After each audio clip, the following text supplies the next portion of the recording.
देखिए, एक बड़ी खबर आ रही है। ईरान ने तेल अवीव पर हमले का वीडियो जारी किया। तेल अवीव में सपोर्ट बेस को निशाना बनाने का दावा, ट्रांसपोर्ट सेंटर पर ड्रोन अटैक का दावा।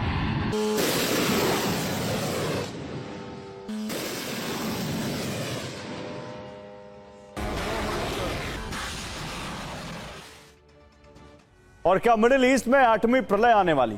क्योंकि कूटनीति के सारे रास्ते बंद होते दिख रहे हैं। वही अब ईरान को नॉर्थ कोरिया के supreme leader Kim Jong Un याद आ रहे हैं। ईरान के सुप्रीम लीडर मुस्तफा खामनेई एक बड़ा फैसला ले सकते हैं।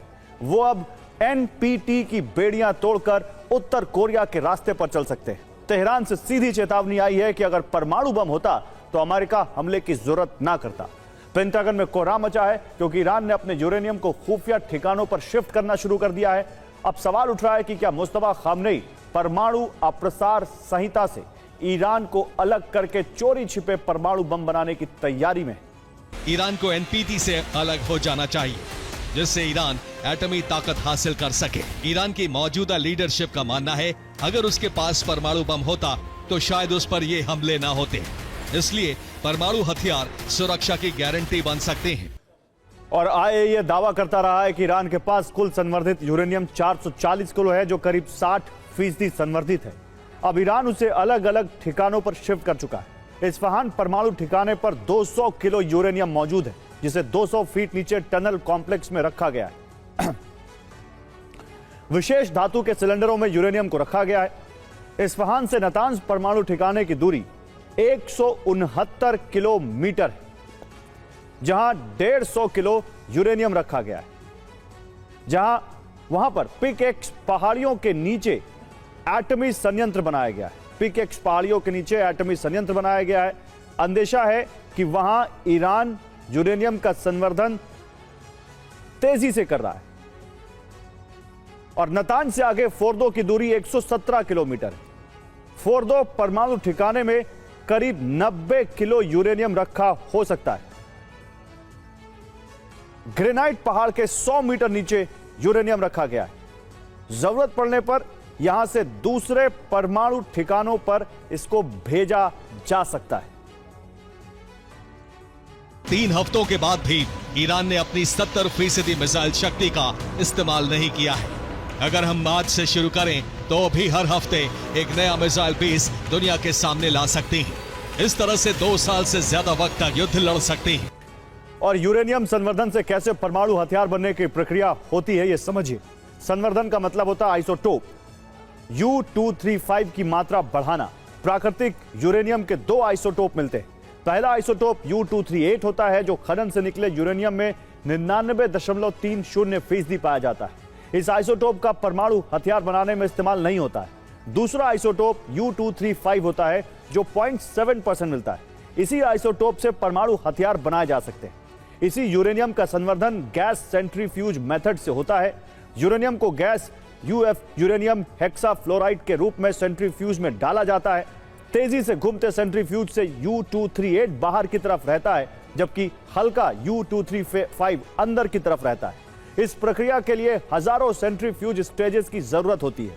U-235 का संवर्धन स्तर 20% से ज्यादा हो तो इसका इस्तेमाल रिसर्च रिएक्टर में टेस्टिंग प्रक्रिया में होता है। और हिजबुल्लाह ने इजरायली टैंक उड़ाया। दक्षिणी लेबनान में मरकावा टैंक ध्वस्त हो गया।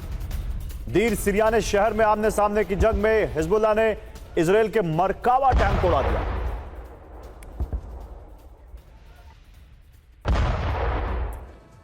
और अमेरिका ने ईरान के खिलाफ जंग में रणनीतिक बदलाव में एक ऐसा फैसला ले लिया है जिसमें अंजाम की कल्पना अब डराने लगी है। डर की वजह यह नहीं है कि अमेरिका पश्चिमी एशिया को जंग का अखाड़ा बना रहा है, बल्कि डर की वजह है अमेरिका पर मंडरा रहा नया संकट।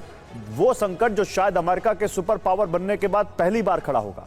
यह संकट है हार और अमेरिका को बड़ा नुकसान। अब रणनीति क्या है, मोर्चा कौन सा चुना गया है, हर सवाल का जवाब इस रिपोर्ट में देखिए। पेंटागन के वॉर रूम में प्लान जी की तैयारी शुरू। इसलिए प्लान के तहत 10,000 मरीन कमांडो ईरान की धरती पर उतरने वाले हैं। लेकिन क्या ईरान चुप बैठा रहेगा? तो ट्रंप ने पश्चिमी एशिया में 10,000 अतिरिक्त सैनिक तैनात करने के आदेश जारी कर दिए हैं। और इस तैनाती का मकसद मेन लैंड पर नहीं बल्कि हॉर्मुज को नियंत्रण में लेना है। पहला खर्क द्वीप जिसे नियंत्रण में लेने से ईरान का तेल व्यापार ठप हो जाएगा। और दूसरा है केश द्वीप, जिसे कब्जे में लेकर अमेरिका वहां अपना बेस बना लेगा। और अमेरिका के हॉर्मुज कंट्रोल प्लान में मुख्य रणनीति चोक पॉइंट को हटाना है, ताकि फारस की खाड़ी से ओमान की खाड़ी तक शिपिंग लाइन क्लियर हो सके। इसलिए टारगेट पर केशम द्वीप है, जो ईरान का मुख्य फॉरवर्ड बेस है। ऐसे ही हॉर्मुज द्वीप स्ट्रेट का मुहाना है और लारक शिपिंग लेन के करीब है ग्रेटर तुम्ब, लेसर तुम्ब और अबू मूसा भी रणनीतिक द्वीप है। लेकिन संकट यह है कि ईरान ने इन्हीं द्वीपों पर सैन्य डिप्लॉयमेंट कर दिया है। इन्हीं के पास कोस्टल एंटी शिप मिसाइलें तैनात कर दी हैं। समुद्र में अमेरिकी गतिविधियों को देखते हुए इन्हीं द्वीपों में फास्ट अटैकिंग बोट्स तैनात कर दी हैं। इन्हीं द्वीपों पर रडार और सर्विलांस सिस्टम एक्टिवेट किया है। यही नहीं, अमेरिकी ग्राउंड ऑपरेशन पर जवाबी कार्रवाई के लिए ड्रोन और एयर डिफेंस भी यही तैनात किए हैं। ट्रंप ने इस प्लान को इसलिए एक्टिव किया है क्योंकि स्ट्रेट ऑफ हॉर्मुज को ईरान ने बचाव की ढाल बना लिया है। इस सकरे समुद्री रास्ते पर ईरान ने अपने द्वीपों पर बड़ी संख्या में तैनाती की है। इसके अलावा ईरान ने अपना तेल बेचने के लिए स्विफ्ट को दरकिनार कर CIPS के जरिए भुगतान लेना शुरू कर दिया है और युआन में पेमेंट लेना अमेरिका की इकोनॉमिक सुप्रीमेसी पर तमाचा है। यानी अमेरिका ग्राउंड ऑपरेशन करके ईरानी सैनिकों को लारक द्वीप से निकालना चाहता है, ईरान के टैक्स वसूली वाले नए सिस्टम को तबाह करना चाहता है। और अमेरिका के लिए हॉर्मुज स्ट्रेट में संकट बना ईरान का 6 स्टेप वाला टैक्स सिस्टम यह है कि लारक द्वीप पर ईरानी सेना वेरी हाई फ्रीक्वेंसी के जरिए जहाजों को संदेश भेजकर रोकती है। फिर जहाजों का पूरा डेटा, माल, मालिक और क्रू की डिटेल हासिल करती है। हालांकि ऊर्जा शिपमेंट को प्राथमिकता दी जाती है, लेकिन जहाज और देश की समीक्षा करने के बाद इस समीक्षा में जो जहाज मान्य होता है उससे युआन में टैक्स वसूल किया जाता है। जो टैक्स देता है उसे सुरक्षित रास्ता ईरानी एस्कॉर्ट देते हैं और जो जहाज अमान्य हो जाते हैं उन्हें रोक दिया जाता है या फिर वापस भेज दिया जाता है। तस्नीम न्यूज के मुताबिक ईरान ने 10 लाख लड़ाकों की एक विशाल फौज तैयार कर ली है, जिसका मकसद है ग्राउंड ऑपरेशन के दौरान अमेरिकी सैनिकों का खात्मा। और ईरानी सेना के ठिकाने पर जबरदस्त हमला किया गया है। अमेरिकी फौज ने IRGC ठिकाने को उड़ाया है। अमेरिकी बेस पर यहीं से हो रहा था हमला।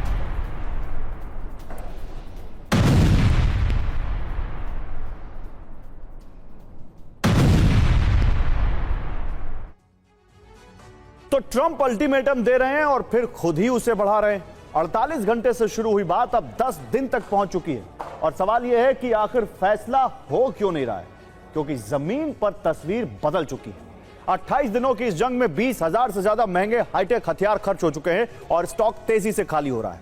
एरो 2, एरो 3 से लेकर थर्ड मिसाइल डिफेंस सिस्टम तक ये तमाम हाईटेक रक्षा कवच, इनकी मिसाइलें खत्म होने वाली और इन्हें तेजी से बनाना बहुत महंगा पड़ रहा है।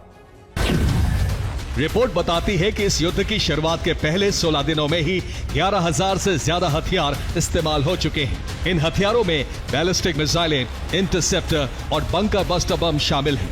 हैरानी की बात यह है कि इस युद्ध के पहले ही 4 दिनों में, यानी पहले 96 घंटों में ही 5,000 से ज्यादा हथियार दाग दिए गए थे और फिर बड़े हथियारों से विस्फोट की होड़ आज तक रुकी ही नहीं, क्योंकि रॉयल यूनाइटेड सर्विसेज इंस्टीट्यूशन की रिपोर्ट साफ कहती है कि हाईटेक हथियार तेजी से खत्म हो रहे हैं। लंबी दूरी की मिसाइलें और एयर डिफेंस इंटरसेप्टर कम बचे हैं और कुछ सिस्टम तो ऐसे हैं जो अब बिल्कुल खत्म होने के करीब पहुंच चुके हैं, जैसे इजराइल के एरो इंटरसेप्टर और अमेरिका का थर्ड सिस्टम, जो इजराइल और अरब में अमेरिकी बेस के रक्षा कवच की रीढ़ माने जाते हैं।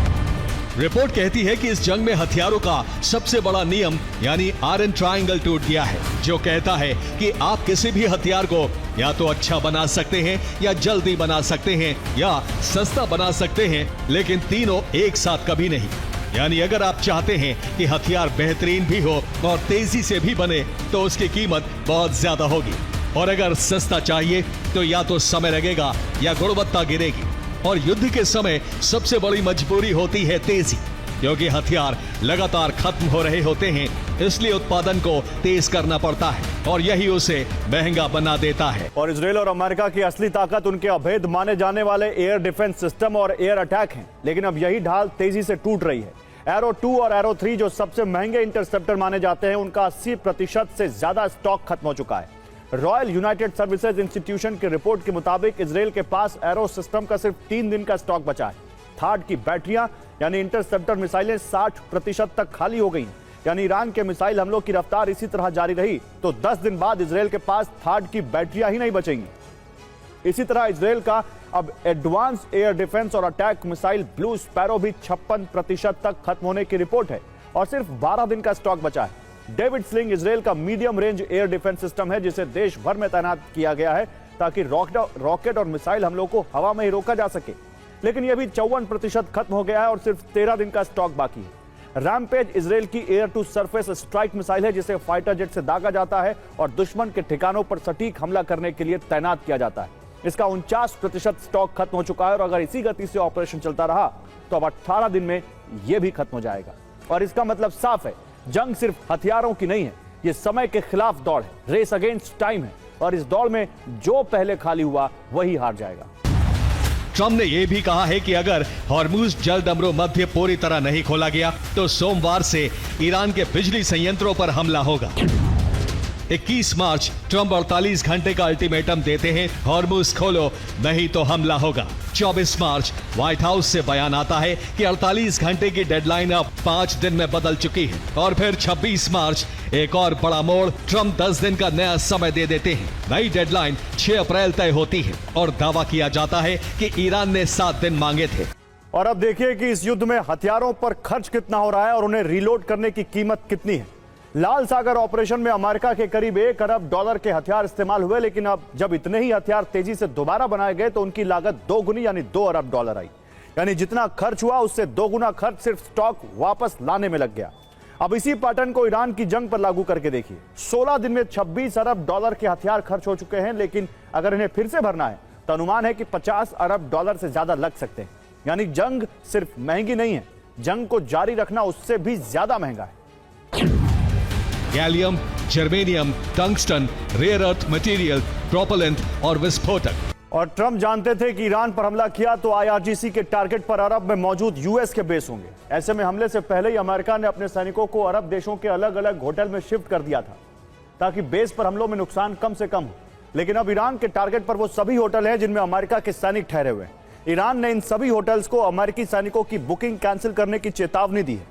इस बीच ईरान ने अपने सीक्रेट बैलिस्टिक तहखाने खोल दिए हैं जिनमें उसकी सबसे लेटेस्ट और विध्वंसक मिसाइलें मौजूद हैं और इनका जंग में अभी तक ईरान ने इस्तेमाल नहीं किया है। माना जा रहा है कि इन मिसाइलों से पहला प्रहार इन्हीं होटल्स पर हो सकता है। इस लिस्ट में टॉप पर है ईरान की कासिम बसीर बैलिस्टिक मिसाइल।